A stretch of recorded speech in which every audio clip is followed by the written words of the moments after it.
Hey, this is Math 105, Section 3.6. We're talking about the fundamental theorem of algebra first. Okay. Basically, it says this, and this is the basis for a lot of our work with doing polynomials and doing any sort of equations with polynomials. So, basically, the fundamental theorem of algebra says this. Okay. Every polynomial, we know the form of the polynomial, right? Or where n is greater than or equal to 1 and a sub n is not equal to 0. So it's at least a quadratic with complex coefficients, has at least one complex 0. Now remember we talked about complex numbers as a plus bi, right? So it could have an I in it, but it doesn't have to, okay? So what we're looking at generally for our purposes is that these coefficients are real numbers, which are indeed complex numbers too. So when we say complex coefficients, we're just kind of using a broad definition, but for our purposes, let's just say the coefficients are real numbers and not complex numbers. Okay, but when that's true, we have this polynomial has at least one complex 0. Okay, and remember, because any real number is also a complex number, the theorem applies to polynomials with real coefficients, which is what we're working in. So the theorem applies to polynomials with real coefficients as well. Okay, so it has at least one 0. Okay, in other words, this p of x will equal 0. Let me write that out. There's at least one c where p of x equals 0. Okay, in other words, at least one 0. Now it could be complex. Okay, so if it is a complex 0, that means it doesn't have any x-intercepts. So you can think of any polynomial that doesn't cross the x-axis would have, our zeros would all be complex, right? So it's going to have at least one of those. Okay, so that's the fundamental theorem of algebra.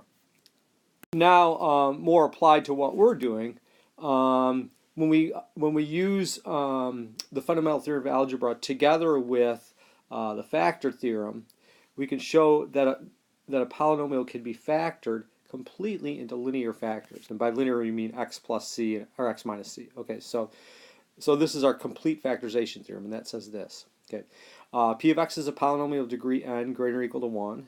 Okay, then there exists complex numbers a and then c1 to cn, where a is not equal to 0, such that p of x equals a times x minus c1 times x minus c2 times x minus c3, etc., times x minus cn. Okay, so the c's are our zeros, okay, and those could be complex numbers, okay. As we looked at complex numbers in section 3.5, we could have zeros that are complex, and that means that they may have an I in them. And if they do have an I in them, it means that they're not really x-intercepts because they're not, you can't graph them, right? Okay, and that a is just your leading coefficient, so that factors out. So this is just with all our zeros. So each 0 gives us a factor, right? So x minus c1 is a factor, x minus c2, etc. And so these are all our zeros, and those are all factors. And then we have this a, which is our leading coefficient. Okay, so let's apply that to an example. Let's say our polynomial is x cubed minus 3x squared plus x minus 3. We want to find all the zeros and then find the complete factorization. Okay, so we want to factor, right? Because that will give us the zeros. So if we factor by groups, what we can do is we can put these two together and then these two together, and we can factor out, we're not going to factor anything out of this, but we can factor out x squared out of this, and we get x squared times x minus 3, right, plus x minus 3. If you put the x minus 3 in parentheses there, you can see we have a common factor here and here. So that will give us x minus 3 times x squared plus 1. There's not a 1 there, but that's what would factor out. Okay, so we have x minus 3 times x squared plus 1. Now, we normally would say, well, we can't factor this because it's a sum of squares, right? But remember that we can use complex numbers now, okay? So this one's already factored, right? So now we can find the factorization of this by setting this equal to 0, okay? So we set this part equal to 0, the x squared plus 1, okay?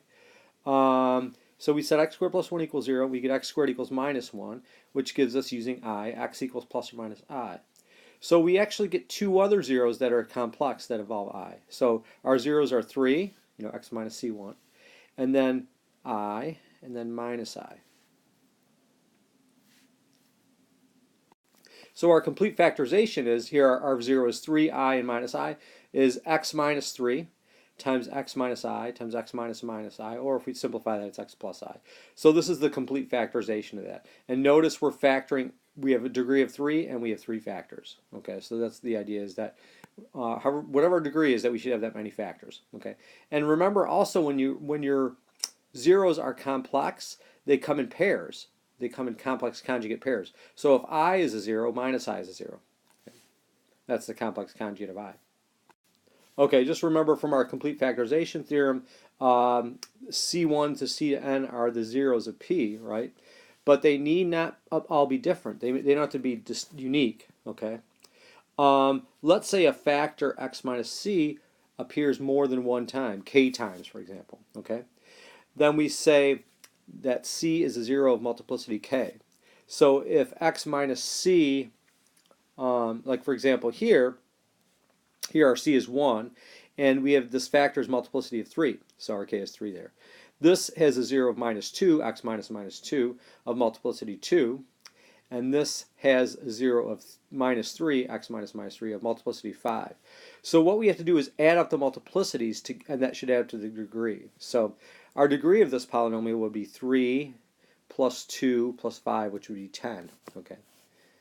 So there's our zeros. We have a 0 of 1, a multiplicity 3, okay, a 0 of minus 2, a multiplicity 2, and a 0 of minus 3, multiplicity 5. Okay. So if you count those multiplicities as, that many zeros, the polynomial p has the same number of zeros as its degree. Okay, it has degree 10, and it has 10 zeros. We're including the multiplicities. Okay, so we count the multiplicities when we do that. Okay, so this is true for all polynomials. Okay, and that's our zeros theorem. So our zeros theorem says this: every polynomial of degree greater or equal to 1 has exactly n zeros, same as a degree, provided that a 0 of multiplicity k is counted k times. So if you have a 0 of 1 that counts 3 times, you would count that for 3. Okay, so the number of zeros, including multiplicities, will match your degree. So here's some examples. Here's something of degree 1, okay, and a 0 is 4, right? Okay, so you can put a parentheses around that, show it's factored. And number of zeros is 1. Multiplicity is 1 there, right? For x squared, this has degree 2 for x squared minus 10x plus 25, which is x minus 5 times x minus 5. So this has a 0 of 5, multiplicity 2. We count that as 2 zeros, okay? X cubed plus x would be factored as x times x plus I times x minus I, because that would be x times x squared plus 1, right, if we factor out the x first. So we have zeros of 0, that's this one, and then I, x minus I, and then minus I, x minus and minus I. That's 3 zeros in degree of 3. Okay, x to the 4th plus 18x squared plus 81. That gives us x minus 3i, so there's a 0 of 3i, which occurs twice, and then a 0 plus 3i, which occurs twice. Remember, when you have complex zeros, they always come in pairs of complex conjugate pairs. So we have I and minus I, we have 3i and minus 3i. Okay, and these happen to be multiplicity 2, right? So each of those is 2, so we add up both those 2's and get 4, and it's the same as our degree. Okay, that last one, x to the 5th minus 2x to the 4th plus x cubed. We factor out an x cubed out of this, and then we get x cubed times x minus 1 squared. So we have a 0 of 0, that's where the x comes, of multiplicity 3. Okay, and then we have a 0 of 1, multiplicity 2. If we add up those multiplicities, we get 5, which is the same as our degree. Okay, so now we're going to look at problems where we're given the zeros and the degree, and we have to find what the polynomial is. Okay, now whenever we do that, we have to put an a in front because we don't know what our leading coefficient is, and that always factors out. Okay, so we're given our zeros of I, minus I, 2, and minus 2. Okay, degree 4, so we have 4 zeros, so all those are multiplicity 1. So x minus the first one is our first factor, x minus the second one is our second factor, x minus 2 is our third factor, and x minus and minus 2 is our fourth factor. But we have to put the a there because we don't know what the leading coefficient is, and that's going to be factored out. Okay, and then we're just kind of simplifying here. If we FOIL this, we get x squared plus 1, the x minus I times x plus I. And then if we FOIL this, x minus 2 times x plus 2, it's x squared minus 4, difference of squares, right? So this makes it a little easier when we figure out what the a is. Okay, Now we're given p of 3 is 25. So when we plug in 3 for x, so we're going to get 25 for p, and then we can figure out what a is. So that's what we'll do in the next page. Okay, so we'll multiply these two binomials out as well using FOIL. And when we do that, we get x to the fourth minus 3x squared minus 4. We still have the a on the outside.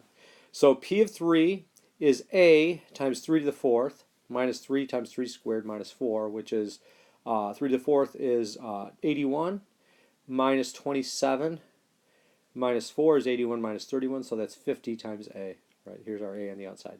So, and we know that p of 3 is 25, so 50a is 25, which means a is 1/2. Okay, so here's our polynomial. 1/2 x to the fourth minus 3/2 x squared minus 2. You can leave it, just put the 1/2 on the outside, and then, we're distributing, right? So this gives us the polynomial in standard form. Okay, just taking the a as 1/2 and distributing it here to get this. Okay. Okay, for our second one, we were given q of x has a degree of 4, and our zeros are minus 2 with a multiplicity of 3, and a 0 with a multiplicity of 1. Okay, so I just didn't put anything, but that's k equals 1. Okay, so remember we always have the a on the outside. Then we're going to have x minus a minus 2 to the third, because we have multiplicity 3, and then x minus 0 to the 1, because we have multiplicity 1 there. Okay? So that gives us x plus 2 cubed times x plus 2 cubed times x. And we still have the a on the outside. And then our next step would be to take this x plus 2 and multiply it 3 times. So we're going to have to actually multiply out x plus 2 times x plus 2 times x plus 2. So when we do that, we get, now this is the formula we use, a plus b cubed is a cubed plus 3a squared b plus 3ab squared plus b cubed. So that's how we get the x cubed plus 6x squared plus 12x plus 8. So that's our x plus 3, x plus 2 cubed. Right. Okay. So that's x plus 2 cubed. You can do it by just multiplying it out too. Times x. So now we have to multiply times x. So that gives x to the fourth plus 6x cubed plus 12x squared plus 8x. We're distributing the x on that. Okay. So we're multiplying everything out. In other words, we want to put an unfactored form. Now we weren't given any other information about q except for the zeros in their multiplicity. So we can choose any number for a, because we weren't given what q of 3 equals or anything like that. So if we choose a equals 1, this just becomes a 1, right? And then we just get q of x equals x to the fourth plus 6x cubed plus 12x squared plus 8x. So if you're not specified a specific value for your polynomial at a certain number, then you can say, well, we can keep it with a or just choose a arbitrarily and then write your polynomial that way. Okay, as we said before, whenever a plus bi is a 0, its complex conjugate, a minus bi, is also a 0. That's actually our conjugate zeros theorem, so there's a theorem for that. Okay, so formally, if the polynomial p has real coefficients, and if the complex number z is a 0 of p, then its complex conjugate z bar is also a 0 of p. Okay, so if 2 plus 3i is a 0, then so is 2 minus 3i. So they always, complex zeros always come in conjugate pairs. So if you're given one complex 0 with an I in it, then the other one follows, which would be the complex conjugate. Okay, so our next example, we have a polynomial p of x of degree 3 that is integer coefficients, which is what we need for that, and zeros 1/2 and 3 minus I. Okay, so we're only given 2 of the zeros, but one of those has an I in it, right? So the other 0 would be the complex conjugate of this. So we also have 3 plus I by the conjugate zeros theorem. So we have 3 zeros. We have 1/2, 3 minus I, and 3 plus I.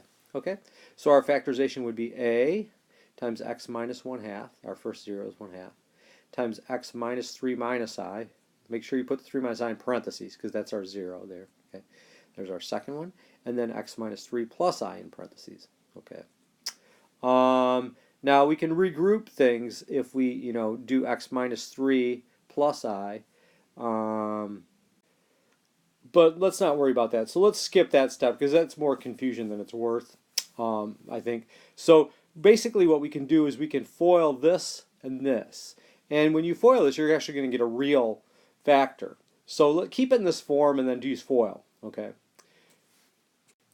And when you do that, you're going to get x squared minus 6x plus 10. So I'll show you an example in class how we do that. But basically, you're going to multiply those two factors with the I parts in them, And when you multiply those two using FOIL, you're going to get something that doesn't have I in it anymore. Okay, they'll cancel out.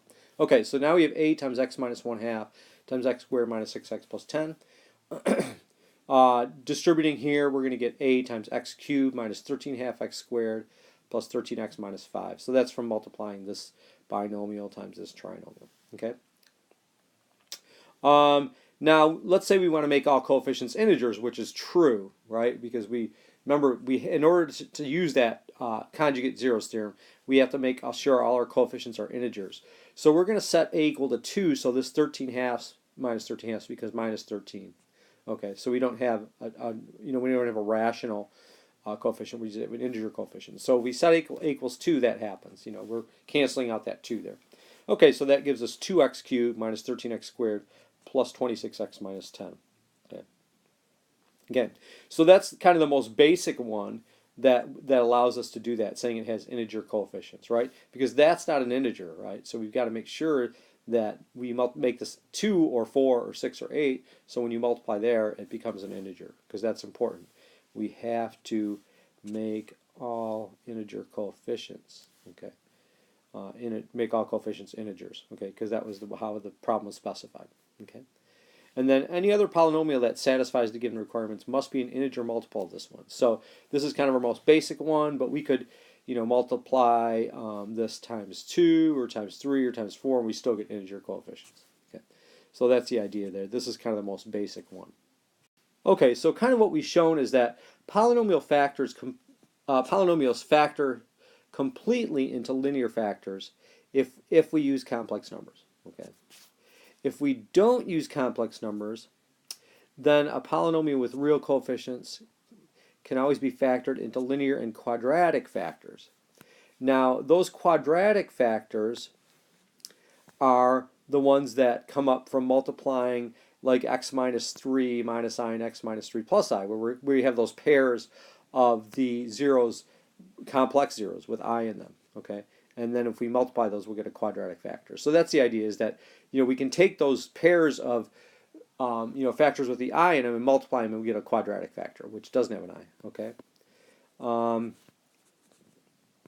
So when we see a quadratic polynomial or factor with no real zeros, okay, in other words, it would factor out into something with I, we call that irreducible over the real numbers. And remember, we said, if you can't factor this thing, or get a 0 using quadratic formula, and you have to use I, that normally we wouldn't reduce it unless we're using, our complex factors. Okay. So when we have such a polynomial, we cannot be factored without using complex numbers.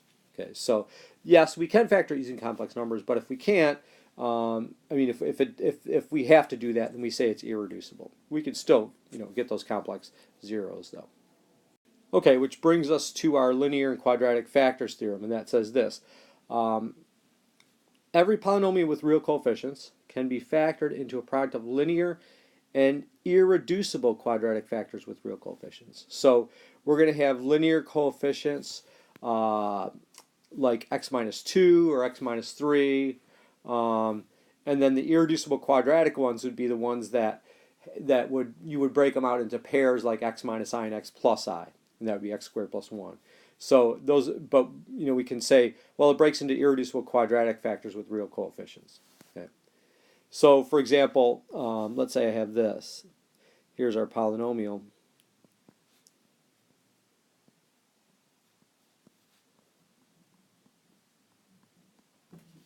See, here's a linear factor, and this is an irreducible quadratic factor. Okay.